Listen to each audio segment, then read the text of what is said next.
Hey, what's up, everybody? Welcome to Trust and Believe. Today, I have a really fun, energetic, empowering, and motivating guest for you. Aaron Alexander is one of the coolest people that I've talked to, and he really opens up just about life, and he's able to go in directions that we don't normally go here on the podcast. So just get ready to trust and believe, because this man is truly incredible, really amazing, and I just had the best time getting to know him, and I know you will too. Get ready to trust and believe. Somebody say hell yeah! What's up? He's better than Oprah. Come on, y'all! This is Shaun T, and it's time to trust and believe.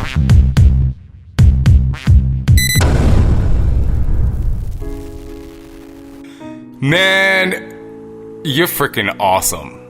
Like, seriously, you're so freaking awesome. And the reason why I say that in such a really fun way is because so much of how you speak, how you live your life, I feel like the internal you, like, people can see it, is so transparent, you know? I think that it must be one of your most recent posts where you were doing a balancing act naked, I say. And like some of the things you wrote on that, just about like, yo, like, why can't we celebrate the body? It is, my grandfather used to say to me, our body is our temple. And you know, and to celebrate it in every way we can. So just give me your definition of the body outside of, just give me your definition of the body. Because I think everybody, you know, they look at you, they see a lean guy, but it's so much more than that. And I think that people would love your definition of the body. It would change probably every day you'd ask, I would say, as like my perception of the world and such changes. But yes. I'm all hot and bothered on Bruce Lipton right now, are you familiar with the biology of belief? Any of that stuff? Spontaneous evolution. It's kind of like in the Joe Dispenza type realm of thought.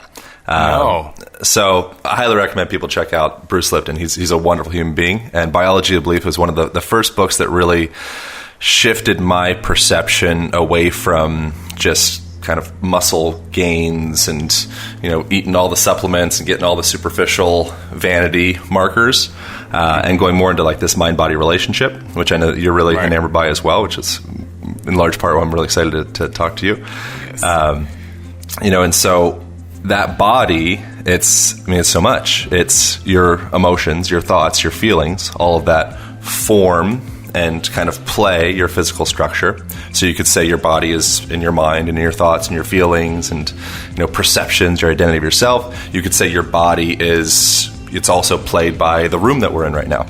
You know, so I have this blue circle light thing in front of me that affects me at a cellular level. You know, my foot's on this kind of like soft, cushy rug. I have a warm beverage in my hand, which literally by me holding a warm beverage, it helps me to perceive you and the world around me as being a little bit more warm and opening. And there's all sorts of research around that. You know, so I'm always a sound goes by, a siren goes by, that affects my autonomic nervous system.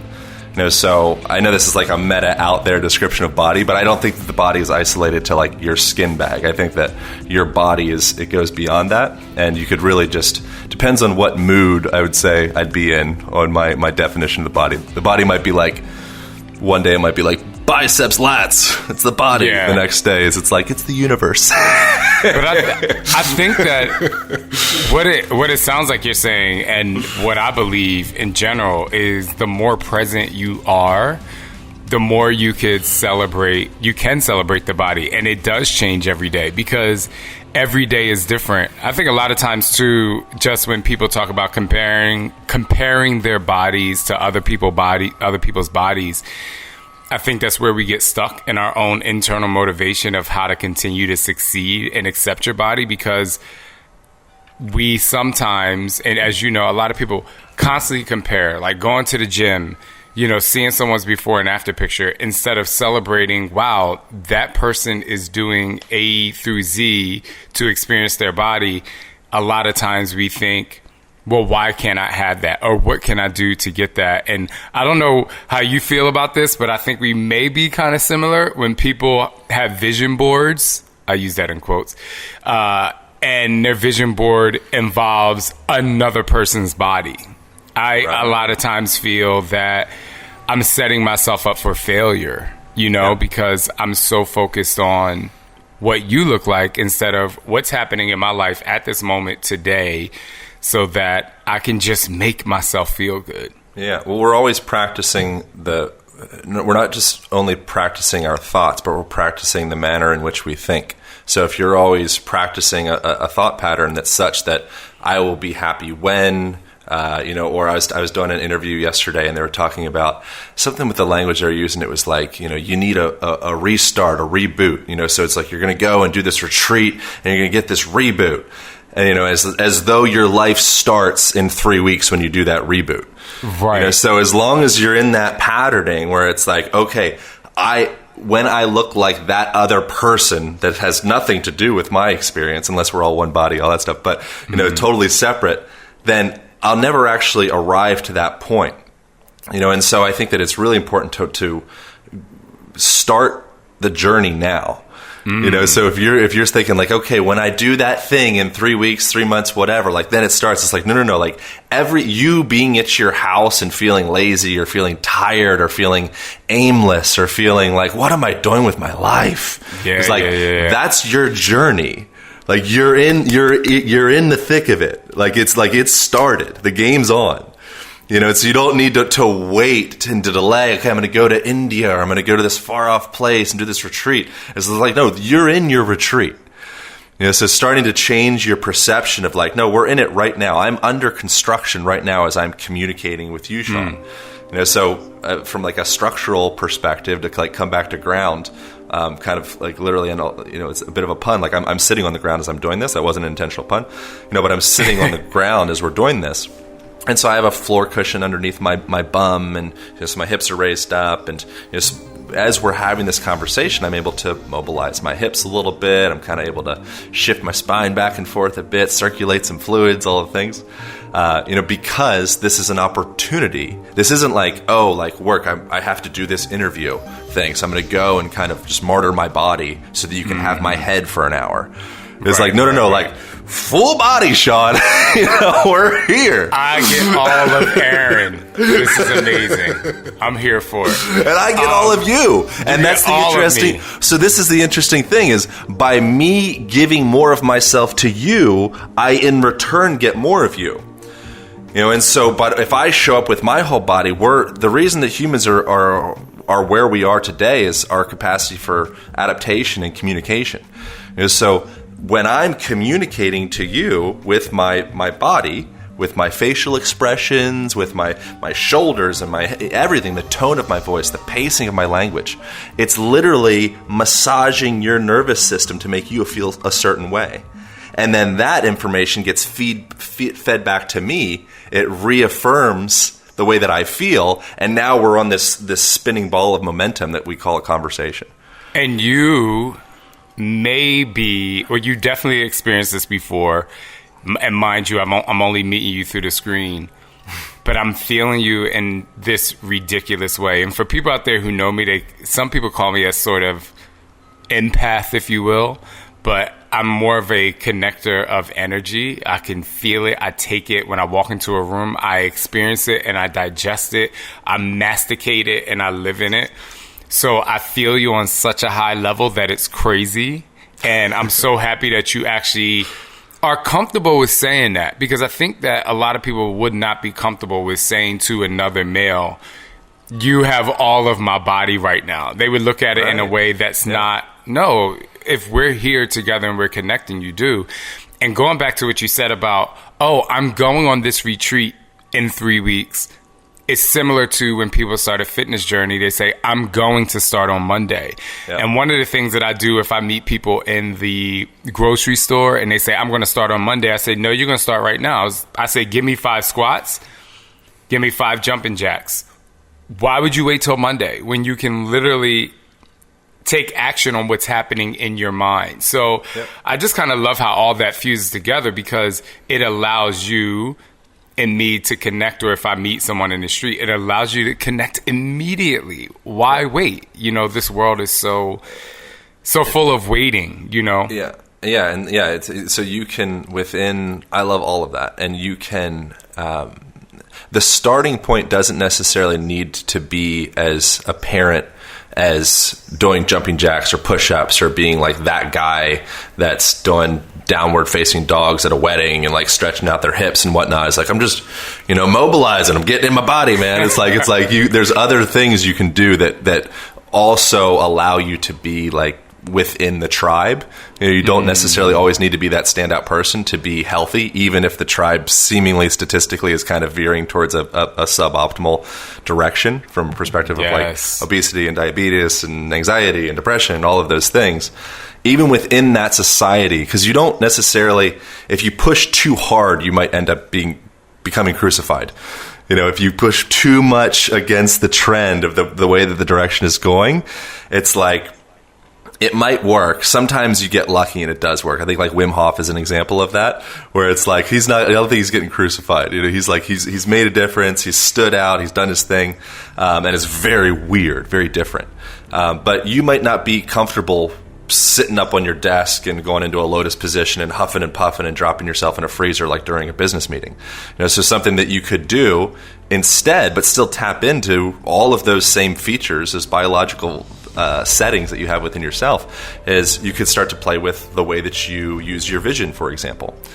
So if you're continually staring into a cell phone, into a screen, even into another person, you're in that myopic, kind of short-sighted, focused vision. That literally it's as though it's the same way we mentioned before of like your environment is tuning and massaging your nervous system. You're massaging and tuning your own nervous system with your visual muscles. So when you myopically focus in, think of that as like you're out and you're hunting an animal, or you're in this predator-prey relationship and you lock in, you see it, and you're like, okay, all of your focus, all of your energy is going into that animal because I need to feed my family. And so that's like the cortisol and all that. You get this cocktail of like, go. Now I come out from that and I go, man, I got the animal, or I didn't get the animal, whatever. But I can kind of de-stress. Now I'm going to look out over the savannah. I'm going to look out over the woods or over the distance and use my panoramic vision. That sends that signal into your nervous system. It's like, we're calming down. And then you can notice, you can hear in my voice as I'm saying, we're calming down. That exhalation, that's also tied into your autonomic nervous system. So when I breathe out, or in yoga class, all that, there's a lot of different scientific explanation for exactly what's happening within that. But you can start to tap into, if I'm feeling stressed out, in my board meeting, whatever, I could say, okay, I'm going to do some longer exhalations. I'm going to exhale for 6 seconds. And I'll breathe, and then maybe I'll hold it for 4 seconds. Let that nitric oxide build up and kind of start tuning up my nervous system like it's like an engine. And then I'm going to breathe in for 4 seconds. And then I'm going to repeat on that, but really emphasize that exhalation. Now, as I do that, I'm going to look out a window.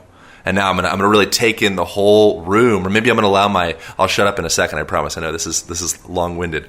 Don't go. More puns. I'm going to allow my vision to go kind of spacey just for a second, because I want my nervous system to take the whole room in. And now maybe this gets into a little bit more of like the meta weeds, but maybe I'm going to start to really listen in to any sounds, temperatures, anything that I feel behind my body. Can I feel, I hear maybe there's a microwave, something going on in the background, or a refrigerator, or somebody talking behind me. Start to bring my awareness back behind my body, because there's been various research that's shown when we have the tendency of thinking into the future, chronesthesia, I think is a fancy term for it, you literally start to tip your body forward ever so slightly. When you start thinking back into the past and the good old days and all that, you kind of go, you lean back and you think about it and you go backwards. So we're on this kind of like life chrono time treadmill in a way. And so when we want to go forward with our thoughts, we literally project ourselves forward. So if you're feeling stressed, anxious about the future, something you could do, the eye thing, the breath thing, and bring your awareness to the posterior side of yourself, and it will start to kind of reset you back into the present moment, if you want to use that type of language. A year ago, I was in Amsterdam, and I hadn't had any kind of marijuana, haven't experienced any kind of marijuana since I was in my maybe mid-20s. And I did a volcano, which I'm not sure if you're familiar with. Maybe vaporizing. It's a good way to do it. Yeah. It was, I don't know if it's because I hadn't like experienced weed in so long or marijuana in so long, but I just had some amazing moments of clarity. Like I was like breathing better. And for the longest time, I think, society had made me afraid of marijuana. Now, I don't know your take on it. I do know you got arrested and spent 8 days in jail for cannabis. So I would love to just... I know everything. I mentioned it a couple times.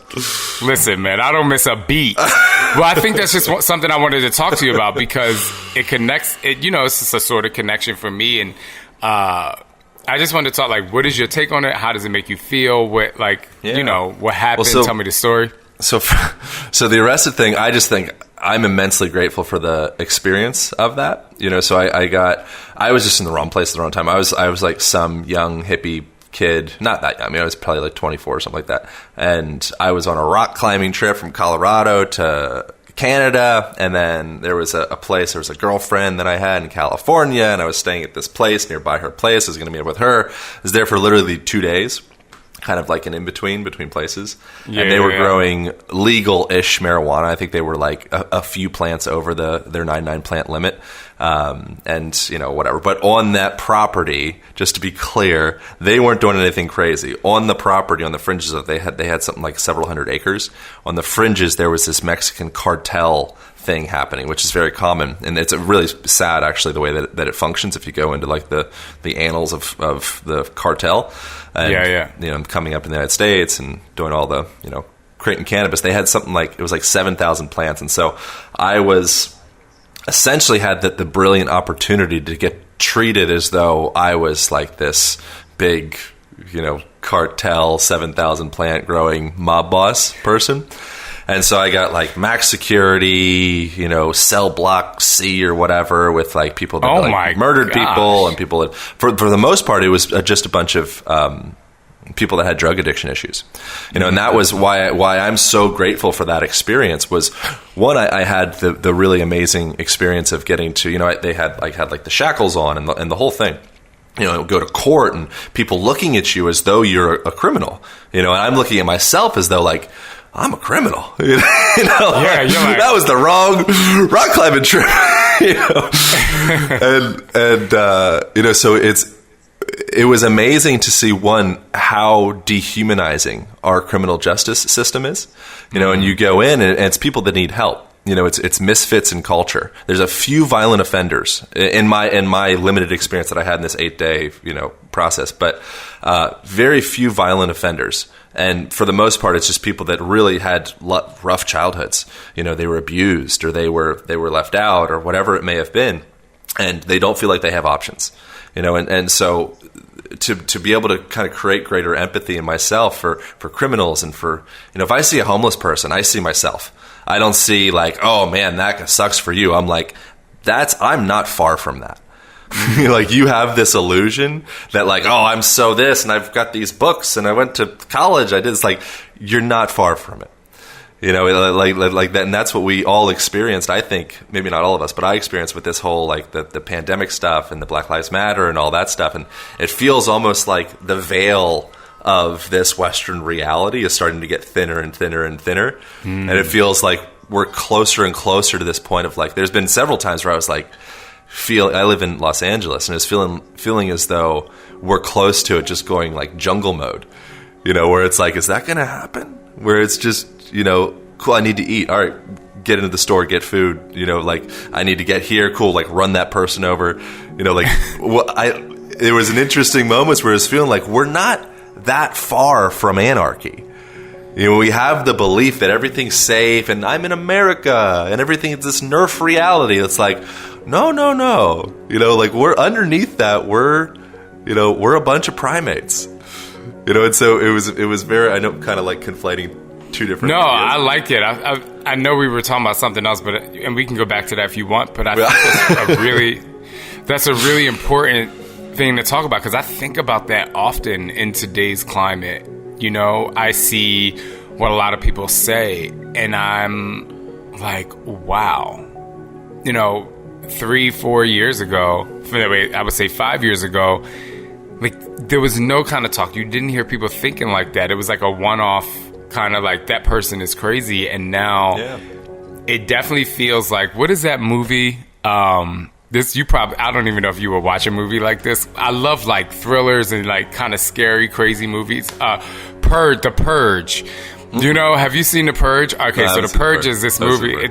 It's crazy. Yeah. But it's a movie where once a year you get to like go out into the streets, and for lack of a better way, the movie's about like you get to go get revenge on the people you want to get revenge on, and it's legal from sunset to sun up. Oh man! And people like they build like they have these crazy secure homes, and it's just whatever. Yeah. But anyway, I say all that to say that's what it feels like the anger that's happening in the world.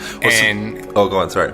No, I was just going to say, and just going back to what we were talking about earlier, people not allowing themselves to connect, just allowing yourselves to connect. Because if you and I were to hang out for a week, we're going to find something that we don't align on, right?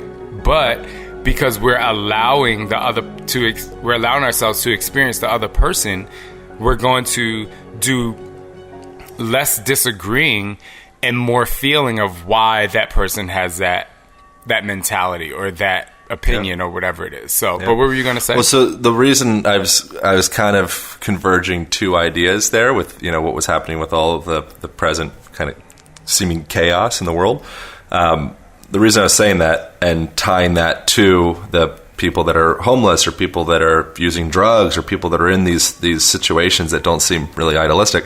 I have the belief that we're kind of, we're like a math equation, so I'm just running through the algebra of what's called Aaron Alexander, and you're running through the equation called Shaun T. And you bump into things, and then there's you run through the algorithm. Okay, best option, ding, ding, ding, ding, ding, based off of all of my history, all of my perceptions, all of my traumas, my parents, my ancestry, my genetics, all that comes into the way that I perceive that decision. I go, okay, B, D, A, B, K, J, da, da, da, da, da, da. And so if you're a person that your equation was that guy that's got a needle hanging out of his arm, and he's frothing out of the mouth, and he's in this really bad place. He was running through his equation. There's terrible things in the world, man. There's people that don't have limbs. There's people that, and it's these things that's like so many conversations are in the closet, because we don't want our kids to hear it. We don't want this and that. And so once again, that's a perception that you practice this life of insulation and pushing things forward. We'll see, the terrible things, or the diseases and that, like maybe like not now. It's like, I think it's actually really valuable for you to have an experience where it's like, this sucks. I'm as low as I think I could be. You get to that point, and all of a sudden you start sprouting these tendrils of empathy and compassion, and you start to see the world almost in a brighter way, because that's the whole idea of the Buddha. It started off as like the prince, and wasn't able to see any kind of death or any kind of sorrow or experience anything that was like painful, and then it was like, okay, I need to go and experience all of these things. And then you go out and kind of do the complete opposite of that. And that was a part of the spiritual growth, was actually having those experiences of going into the things that are the dark parts of our lives. But if you get into the dark parts, like there's so many things that culturally, Western culture, at least the culture that I've grown up in, I've just noticed they're just naturally kind of pushed into the closet, including sexuality. Or there's a lot of different. Sexuality is a big one. I think death is another one, where death is this weird subject where it's like, it's like if you grew up in a family where your grandparents were around and you had your whole lineage in the house, you would see death as a little kid. It would be like, oh, grandma, she passed away. I came home and I found her, and that's what happens, you know? And then you see birth happen, and you see death happen again. And that's a really full life experience. Whereas in the nerf Western reality, where we pad and insulate and put things away and shuffle it under the bed, we just kind of store those up for being like an unpleasant surprise for somebody at some point where you have to face it. Let's go in the closet for a second. I think that's really important for us to do. Let's talk about death and sexuality. I think they're both really important. Death, a lot of people who have heard me speak and talk before know that that's one of my biggest fears. Like, currently working on that in therapy, currently trying to figure out where that fear comes from. And I have seen many people die, and I've seen many people born. And when my children were born, my fear of death was just exacerbated to the point of, dude, I didn't want to get on a plane. If I went to the bathroom and if I did a number 2 and it was a little bit off, I had this, like, I know you're smiling because you understand what I'm saying.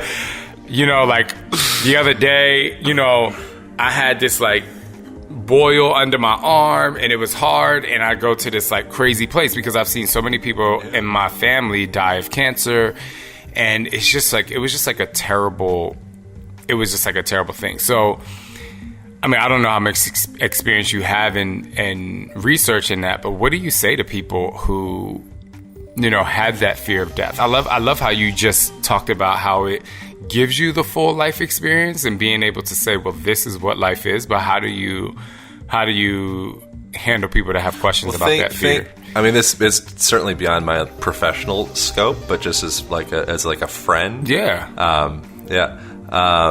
You know, one, I think it would be a fascinating thing for a person in that situation, you in this case, maybe to spend time around people that are in their final days. You know, you could volunteer and work with them, or you know, there's opportunities actually for us to be around death and have that exposure therapy. It's funny you say that, because it's one of the things I was thinking about, like, you know, when I go into like my Googling fuckery is what I call it, that exacerbates my anxiety. You know, I like search those questions, and I'm like, I really want to know, but no one's ever told me, well, go spend time with people who are dying. Because the only time I've spent with people who were dying were people that, like, I was so emotionally connected to, that the only thing I felt was sadness, right? I didn't go into it being like, well, how can I necessarily help in a different type of way and really understand, you know, outside of the heavy emotional baggage that comes with a family member passing away. Yeah.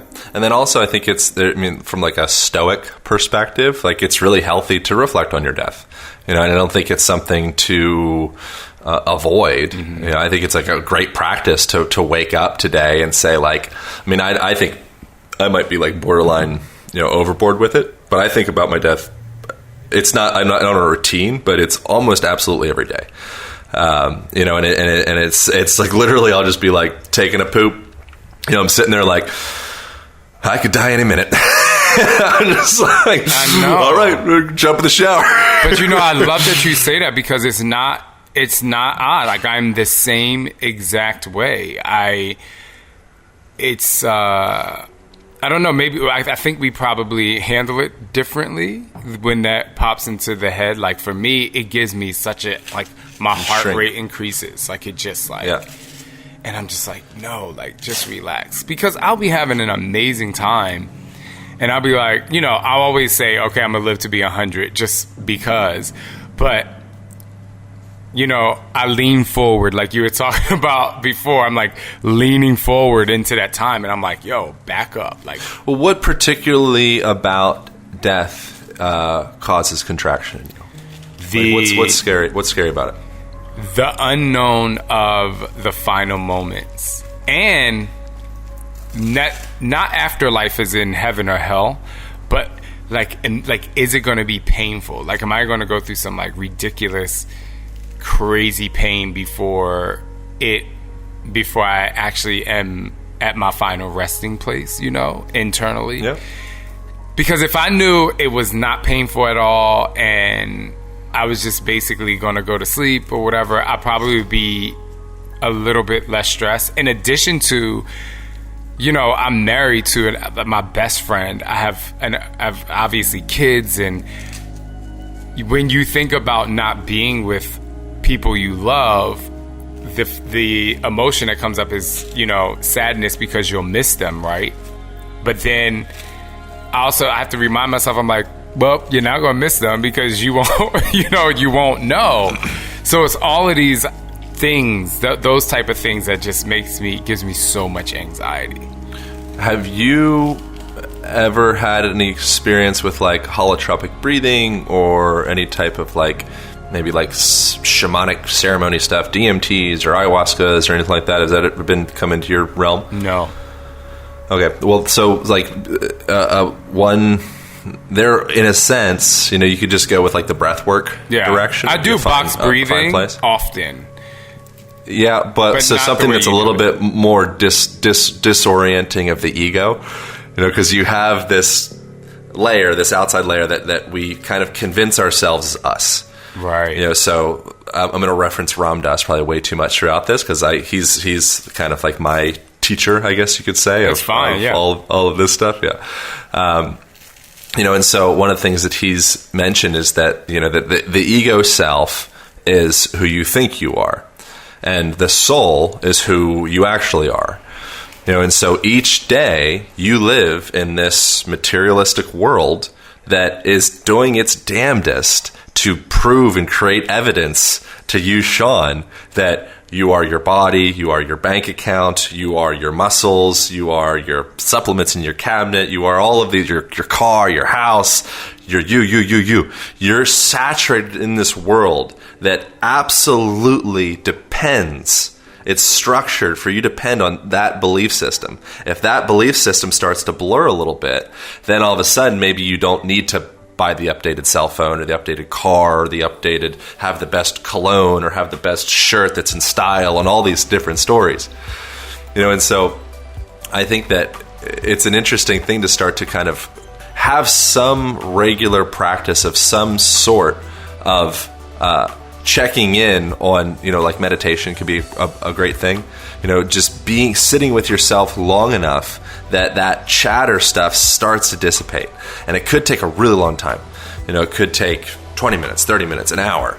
But I would invite people to just explore some form of just silent stillness. You have your whole life to check your phone. You have your whole life to catch up on the latest Netflix series or whatever. Your whole life. Mm-hmm. So to just take a little moment and pull back and see what would happen if I would accept the challenge of sitting in silence with myself for maybe 20 minutes. Yeah, I've only gotten a 10. I've only gotten a 10 with meditation.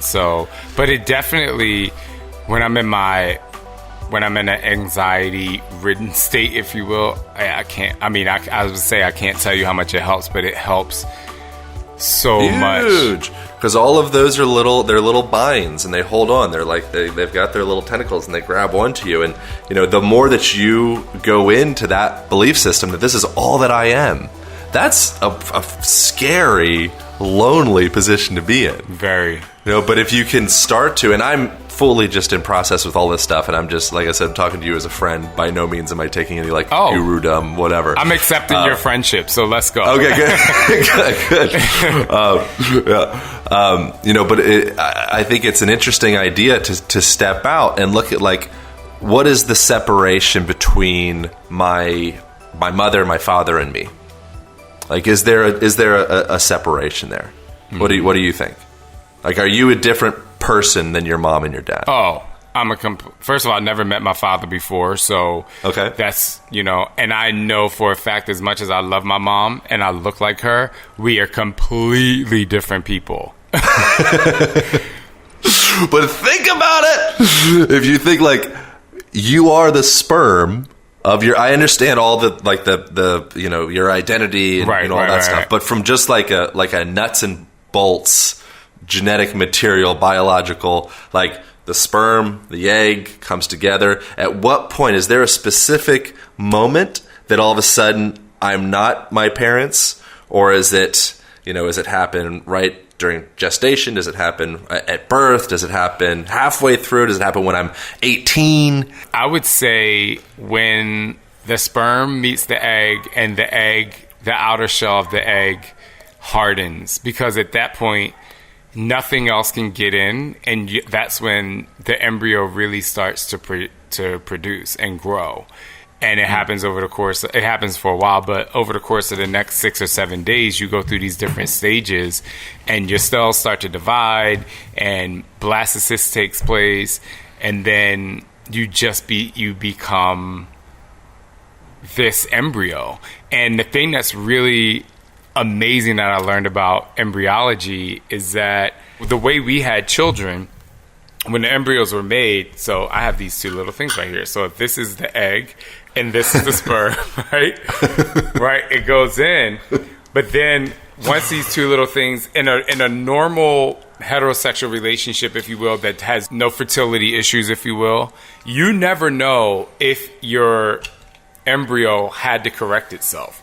Whereas we were able to, were required to test our embryos. So if there was any, malfunction, for lack of a better way, those embryos couldn't be used. Whereas the embryos that came back and they were tested to be viable, then they moved on. But the reason why I bring up that subject of when the sperm meets the egg and the egg closes is because in this process, when the cells start to divide and blastocyst takes place, we don't know what's happening. And the embryo has a mind of its own. Now, of course, it comes from you part 50-50 from each parent. But anyway, so that's my very scientific, long, drawn-out answer. I mean, it's all belief systems. In the end, it's like we're just bound in this system, dynamic system of stories, right, all wrapping and tangling and kind of wrestling with each other. Sometimes one story wins, and then the other one kind of gets it in an arm bar. Well, let's go. I'm here for it. Yeah. So one interesting story that one could go into would be looking at that. Like you said, like I'm nothing like my mom. I never met my dad. Like we're so different. I would potentially suggest with any person that being nothing like my parents, or never even meeting my parents, I would still say that I am a continuation of that. Even if I took a hard turn the other direction and I'm like the complete opposite, the reason that you have something to be the opposite of is because of the source. If you didn't have that source to be opposite of, you would be different. Yeah. And I was probably being a little exaggerative with my mom. I think we are kind of similar, but we always go to the thing that we don't want to be like, where we're like, I'm nothing like this person. When if you hung out with me and my mom, you'd be like, Shaun, you're pretty similar. Typically, that's the way it goes. Yeah. But so I just question. This is again like deep in the metaphysical weeds. But I question: is there separation between, just for baseline, my parents and I? I would say that I'm pretty much like a cellular mental emotional continuation. I'm the furthest part of the wave. So Alan Watts talks about people being like they're waves. They come onto a shore. The wave peaks up for a moment. And it's like, it's like a sick barrel or whatever. It has this personality and you can see the wave. And then it crashes and then it circulates back in and it becomes the ocean. And so you, Shaun, are this wave right now, and you're coming in and you have shape and you have size and there's wind picking you up, and then you're going to crash and you're going to go back into the ocean. But imagine if that wave, you look at it from the outside looking in, you see that wave and you're like, oh yeah, of course it's going to crash. It's going to be beautiful. When it crashes, the sounds like, whoa, and then it comes right back in, and maybe it erodes the beach a little bit. It's like all a part of this beautiful circle of life. Imagine if that wave was coming in, and it was like, if you from the outside looking in were seeing the wave quivering and quaking because it doesn't want to crash. It doesn't want to go back into the ocean. You'd be like, oh, you're crazy. Like, the ocean's great. Yeah, like, why would you not want to go back Why are you tripping? You crashing on the shore. Like, that's the best part. Yeah. And so I'm scared to death too, to be honest. I'm not saying this again from any kind. No, I was going to say, because you just made a good point that, this is what I was thinking about when you were saying that. I was just saying to myself, I don't want to be cremated, and I don't want to be put in a coffin. Just like put me in the soil, because get in there. Because I'm like, if it's true, not if it's true, but if we use the analogy of waves crashing and then becoming a part of the ocean again, or even, some of that water going into the sand on the beach, someone's going to come and put their feet in the sand, and it's going to carry them, in different parts of the world. I'm like, well, forget it. Don't put me in a coffin so I'm trapped in a box. Don't burn me so that I'm not saying people can do what they want. I'm like, just put me right in the soil. Like, let's go. Because the other side of my brain, the super scientific side, because I believe in the Big Bang Theory, and we can have a whole conversation about that if you want. We have a lot to talk about. But I'm like, we're all connected. We have to be all connected somehow, unless there were like these big spaceships from years ago that brought us from different universes and planets. But even in that, like, we are connected. So anyway, we don't need to go. Think of so last analogy on that. So think of like if you were, there's certain ants that their role is to, maybe some ants will protect the queen, some ants will go out and gather food, some ants will go out and explore other terrain. And so each of those individual ants are kind of like a sub-organism. So you could look at the ant, and there's lots of more of analogies that we could do with this, so I'll stop after this one. That's okay. But so you could look at that individual ant and be like, oh, like look, it's got its personality, it's got its little ant back and its little ant whiskers, and it's like it's its own ant. It's like, what makes that ant an ant? If you put it out by itself, it just dies. It doesn't have itself. It's not connected to the nucleus. Right, yeah. And so that ant coming back and being a part of this interconnected system, that's what makes it an ant. So that the individual ant essentially is like a sub-organism of something larger. And so I would say that humans are the same. And so if you scuff some skin off of you're scuffing like trillions of skin cells each day, you don't look at those skin cells and have a freak out like the wave crashing on the shore. You're like, oh, cool, like I'm evolving. This is great. And now you took the steps to bring new life into the world, which I would suggest that we're always, bringing new life in various different forms. Even if I'm impacting somebody else and, they end up having a baby, or we're always playing. As soon as you're in here, you're creating difference just by being here, by breathing. But I think that it's like that obvious continuation of life that you've created. It is you. You have the Align method, 6 weeks to a better you. And with your answer and talking about what the Align method is, I also want you to throw in there how, as you go through these 6 weeks, how people can continue to trust and believe in who they are, because there are so many people that lose weight, that get married, they get this body for their wedding and they get married, or they achieve these goals of these financial goals or their job, and they still don't quite trust and believe in who they are. So how does the Align method help you align with the belief in yourself in those 6 weeks? I love that. That's so cool. Yeah. So there is. I appreciate you mentioning that. I'll try to be as like minimally pitchy as possible. No pitch. I'm gonna look at the camera. He's going to pitch people. Yeah. He's going to pitch because this is going to change your life. Well, so there's the Align Method book, which came after years of working with clients. So I do rolfing and kind of like a hybrid of physical therapy and manual therapy. And then I also do physical coaching and training and all that stuff with people. But after working with people for years and seeing, you probably had this experience as well, you get change with people and then they go back into their lives and they kind of recede back into that same position, so it's like, a few steps forward and then a few steps back, and it's just like this dance that we do. I became really tired of that, and so I am more now enamored in the aligned method. What it represents essentially is, what do you do with your waking life outside of the time that you're doing your insanity program, or the time that you're at the gym, or the time that you're doing yoga, or any of that stuff? How do you make yoga who you are? How do you make dance who you are? I dance through conversations. I dance in my relationship with my child. I dance as I go into work.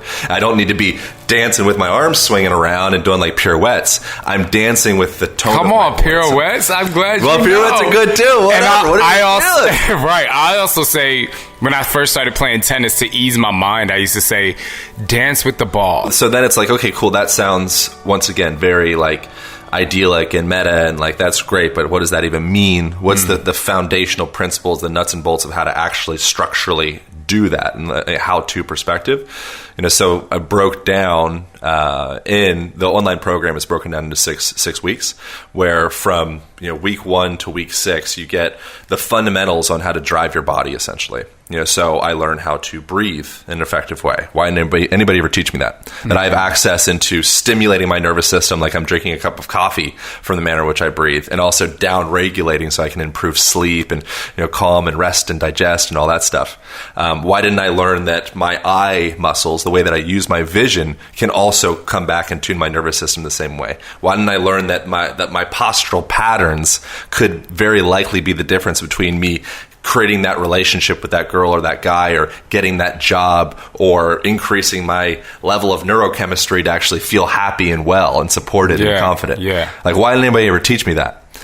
So I put it together in the form of the book first, and then the Aligned Method online program is a video continuation of that.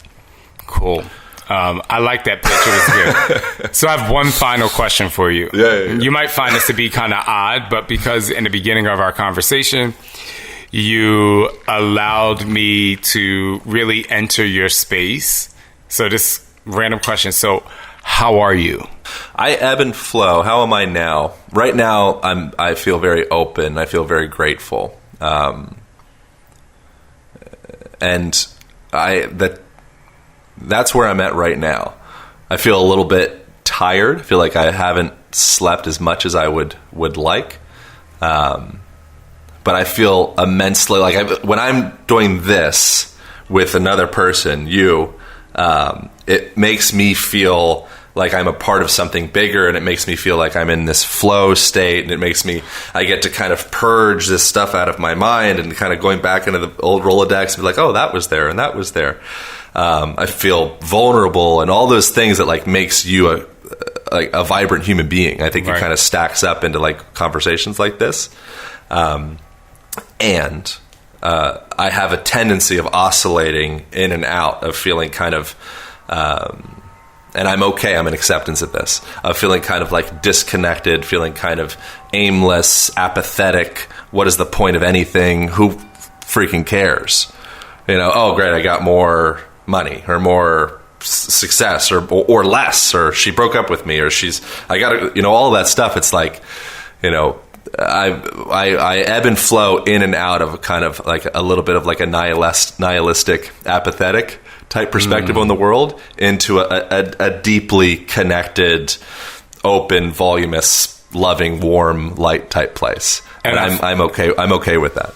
And I know with that, you just freed a lot of people, because I'm very similar to that. We get a lot of questions like, Shaun, how do you have so much energy? People ask Scott, my husband, that all the time. And he's like, but what y'all don't see is when he crashes. And I just think that people should feel allowed to go on the roller coaster of life and be okay with it.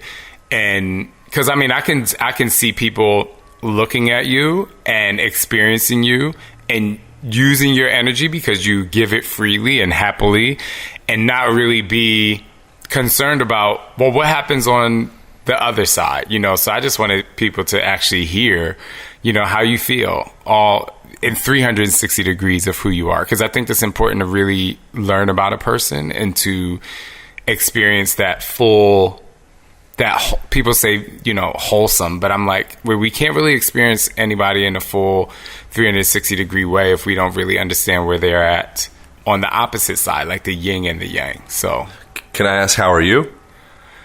So I'm really good. Someone asked me this on my social media the other day, and I like answering questions there because it's just super fun. And I was like, I'm really good. I'm really good. I'm really good. I was like in such a happy place. But when we talk about, like we spoke earlier about, each day can change, like your body can change. I was really happy. I was like dancing on a boat on the lake. I had the fire boat behind me. I had water. And then the next morning I woke up and there were a few things that really kind of got to me. And yesterday I just did not have, I feel like I can get emotional about it. Like I just did not have a great emotionally connected day with anything until I got home and Scott was home with the boys and he was like, hey, there's Papa. And, they came and they hugged me and it was just like, it gave me the switch that I needed. And I'm going to tell you why, and I'm going to be very candid. I was like really upset about something because someone kind of took an idea that I had that was like such a great idea that I worked for and it was passionate about. And he said, my friend said, imitation is the biggest form of flattery. And I was like, that's some bullshit, because it pisses me off. Like I get it. Like, yeah, but I'm like, I feel like I'm allowed to be pissed off because of that. And I allowed myself to feel that. I didn't want to suppress it because I was just like, this is exactly how I feel. And I feel by allowing myself to feel that way, I was able to actually go home and accept the love for my children and my husband and like be open for my family. Whereas if I would have went all day not accepting that feeling and working my way through it, I would have carried it on. And I woke up today not even thinking about the thing that pissed me off yesterday. When me and Scott first got together, he used to, I'm a crier. I cry so easily because I'm so, like, I feel people. And he would say, you don't have to cry. And I just talked to him one day and I was like, but me crying, I actually like it because I like to go across the bridge of emotion so that I can experience what it is that I'm going through, and it helps me. So anyway, to answer your question, right now, I feel absolutely great. I was so excited to talk to you today. But I think it's important to go back to when I was great and then I didn't feel that great, kind of like the ebbs and flows that you were talking about. But right now, I'm like, I'm golden. I'm about to do a little photo shoot after this. That's good. Well, so we can wrap things up, and with that's like full circle back to what we were kind of started talking about before, with like putting different parts of ourselves or belief systems or things in the metaphoric closet, including the concept of my own continuation. You could call it death, but it's just a continuation. There's not a death. Like death is a story. And so as long as you move through your world with that contraction and that bracing, that's fine. Yeah. You can do that. Like there's nobody stopping you from doing that. But it's an opportunity or an invitation. If you feel a bracing, if you feel a contraction, something makes you feel kind of woo. It's like, okay. Like if you want to have the fullest expression of you, if that's really the journey that you want to take, because it might not be the journey that you want to take, and that's fine. But if you want to do like the Joe Campbell hero's journey, then your compass and your map is those experiences that make you shrink up a little bit. And I say, okay, perfect, I'm on point. And if you're experiencing those with some regularity, it's like, okay, cool, I'm pushing a little deeper. And the reward on the other side of that is a more fuller life. You being able to access sensations. Like, think if you're trying to love a person throughout your life, but you've always kind of had contraction around your heart. And so we're in this relationship, and we're together, and that I keep the door open when I poop, and we have sex, and we're in it, we're in together, But I always kind of had the door kind of partially shut. It was just enough to kind of whisper in, and he or she can kind of look in and there. And then you're like, we were in that relationship for however many years, and I still had that contraction. It's like, the downside is that was, potentially a missed opportunity where you could have loved more fully had you decided to actually intentionally go in to those points of tension. Yeah. So it's an interesting invitation that when you find something that triggers you, for example, to use like a more kind of annoying word, somebody flicks you off, or somebody, shows their body on Instagram, to go back to the initial Instagram thing, a nude photo. Oh my God, what? It's like, this is you bumping into you in the reflection of someone else. For those of you who are listening to this, my hands are up and I'm saying hallelujah in my head. I love that you are bumping into you. Jesus, take the wheel. Exactly. It's like, it's so good. It's so good. You made me lose my train of thought. Like, you literally took me to church. But my train of thought doesn't matter because this won't be our last conversation. Aaron, man, I appreciate you so much. I really do. It was like, you always go into a conversation saying, I know I'm going to enjoy this because this person's awesome, but I really believe that, you touched me today, man. Thank you. Thank you so much. Yeah, I appreciate that. And you're bumping into you through me. And the reason that I'm able to touch you is because you show up, and so this is the nature of your life. Probably you have lots and lots and lots of experiences like this. It's not because you're lucky. It's not because wherever it came from, whether it's nature, nurture, the equation, it doesn't matter. You're creating it, Shaun. Mm-hmm. Like, you already know that. Yes. So for me to be able to express in this way. It comes from you. And for you to express in the way that you are, it comes from me, and it comes from us. Yes. Yeah. So, together we rise. Together we rise! Yeah, exactly. Okay, so check it out.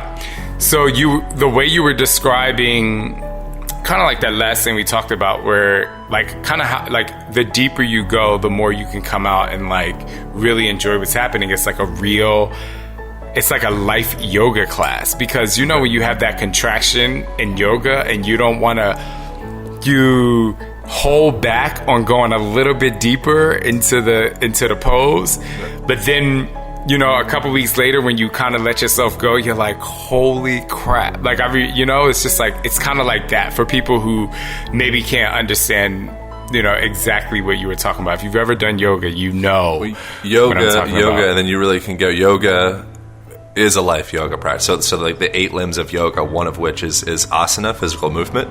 And so that's like the other 7 it's life yoga is yoga. And so like exactly. really what like every moment throughout the day truly is an opportunity. It's not just some new age stuff. Like every breath you're taking, every relationship, every encounter that you have with another person, with yourself in the mirror, looking down at your feet, everything, a breeze that comes through.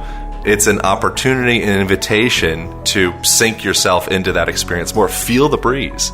And by doing that, it literally starts to bring you more into this moment, which if you really are in this moment, which again is something I'm like continually navigating, I don't think there's much other option beyond feeling love, feeling joy, feeling all of those good feelings. And then the other stories and all the minutia comes in, and it pulls you and twists you and turns you. But if you're feeling away, if you're feeling stressed, if you're feeling anxious, anything, grounded tools that you can start to integrate, and it's shown by various different research, is literally just start to pay attention. Pay attention to the weight of your feet in the ground. Pay attention to maybe some sounds in the environment. Notice a breeze. Notice how that affects your skin. Start to just notice your breath. Look at someone's eyes. When you're getting a coffee at Starbucks, whatever, look at your barista's eyes. Check out the color of their eyes. It will literally start to calm you down. You might start to feel compassion for that person. Then from there, check in again and see how you feel. I guarantee you'll feel a little bit more yourself. And always trust and believe in who you are.